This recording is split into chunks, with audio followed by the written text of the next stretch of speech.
Hello, family. Hello, friends. Hope everybody is doing well. I have a day off. I'm home. It's Veterans Day, so I'm going to start off by saying Happy Veterans Day to all those who served in the United States military, including my brother Dave. We appreciate your service, and that's not just rhetoric. So, as I said, I'm home and been thinking, like most Americans, particularly about our most recent elections, and been listening to some of the chatter on social media and some of the pundits via cable news networks, and thought I would throw in my little chatter as well. Yeah. So here's my take. We live in a democracy, and in a democracy, everyone who is eligible has the opportunity to enter into the public square and speak about our future. And we did that this past Tuesday, November the 8th. We went into the public square and we spoke through our votes, and the results are in.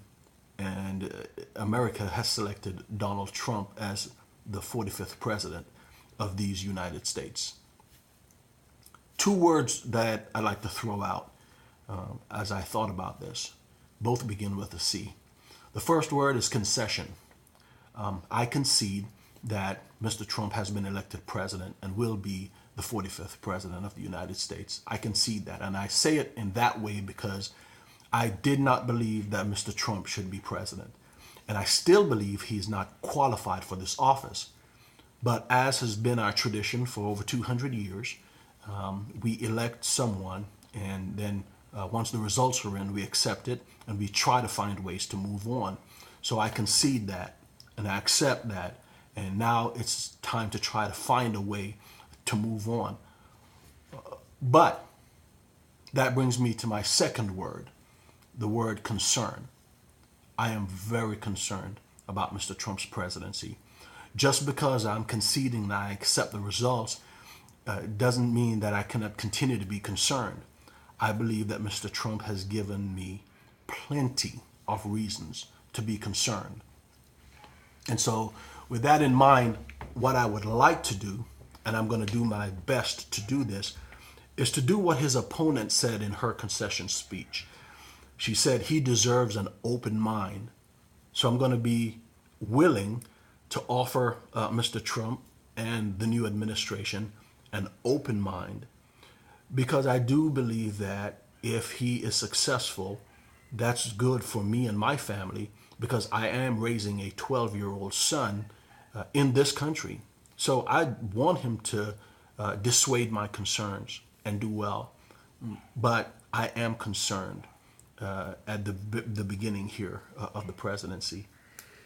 And I'll throw out a couple of reasons as to why.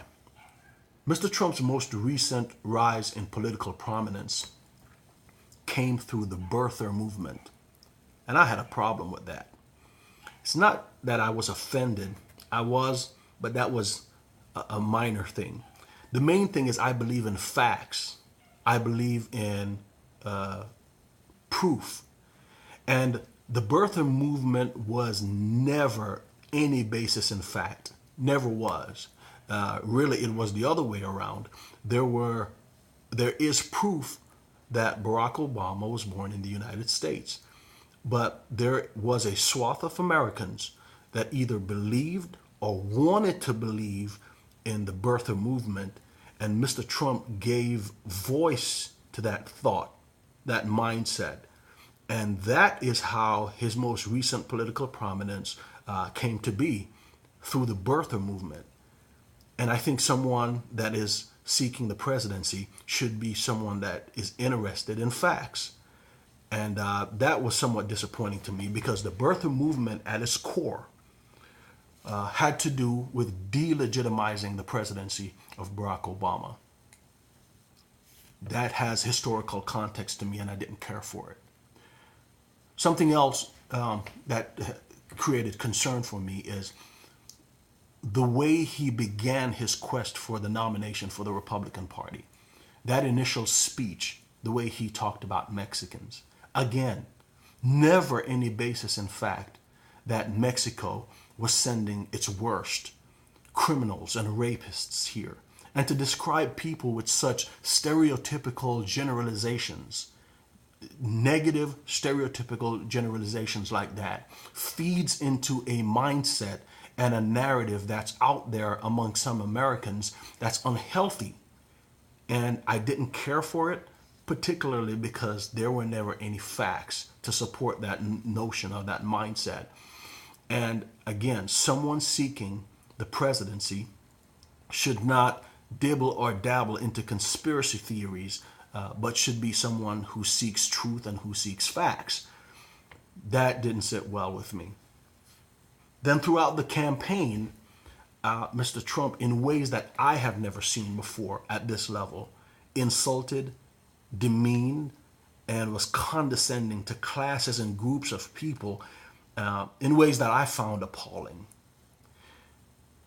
Then when you consider his history, some of the lawsuits that were against him, some of the things that you found out about his past, they only heightened the concerns that I had. So here's the thing, though. It's not like I can defend Hillary Clinton, and it's not like I'm this big supporter of Hillary Clinton. In fact, the opposite. But I thought what was interesting is that some people were willing to see the worst in Hillary, and they did not offer any path to redemption or did not see any good in her, so much so to the point that it felt vitriolic. They wanted to lock her up. But with Mr. Trump, they were willing to give him a pass, make excuses, or dismiss some of the things that we knew about him. Some of the things about Hillary Clinton I can't defend because they were terrible. Some of the things were opinions about Hillary Clinton. There were facts that we knew about Mr. Trump that people were still willing to dismiss, willing to make an excuse for. My question is this, particularly with conservative Christians, why is it that one person, we saw the absolute worst in her, so much so that we almost condemned her to hell, and another person we knew about some of the worst in him. We had facts about some of the worst in him, but we were willing to dismiss that. We're going to have to answer for that. And I think that we ought to think about that carefully. Some people won't, just going to dismiss it.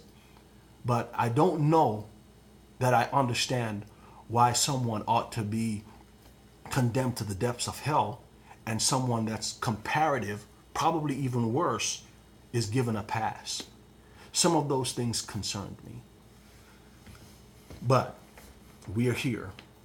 We had the elections, and Mr. Trump is now the president-elect and will be our next president. And so I've pulled back, I've accepted that, and I'm very hopeful that he can show himself to be a president for all the people, and that he can govern and have an administration that's different from what we saw on the campaign trail. I'm hopeful, and I'm rooting for him that he can prove me wrong or dissuade my concerns. But if not, if my concerns and my fears are realized through this administration, then I will do just like any good democratic citizen will do. I'll speak up, I'll stand up, and I'll wait for the next opportunity to get back into that public square 4 years from now to speak again with my vote. And here's what I would say.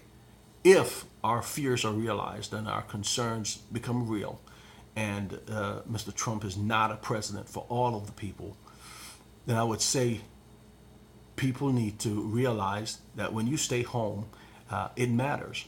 Because I believe it was 6 million people less voted in this election from the Democratic side than in previous elections. And I believe 1 million people less voted in this election from the Republican side than the previous election.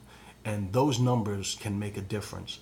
So with that being said, that's my little contribution to this conversation, is that I concede because I believe in democracy, but I'm concerned because of how Mr. Trump represented himself and the rhetoric that he used while he was running for the office. So we'll see.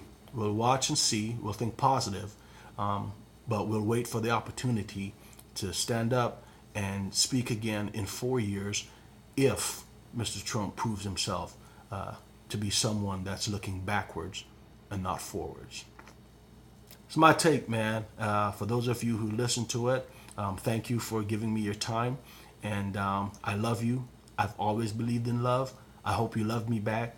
And I hope together as a nation, we're able to heal and love each other, listen to each other, even if we disagree, and have conversations that can take us forward and not backwards.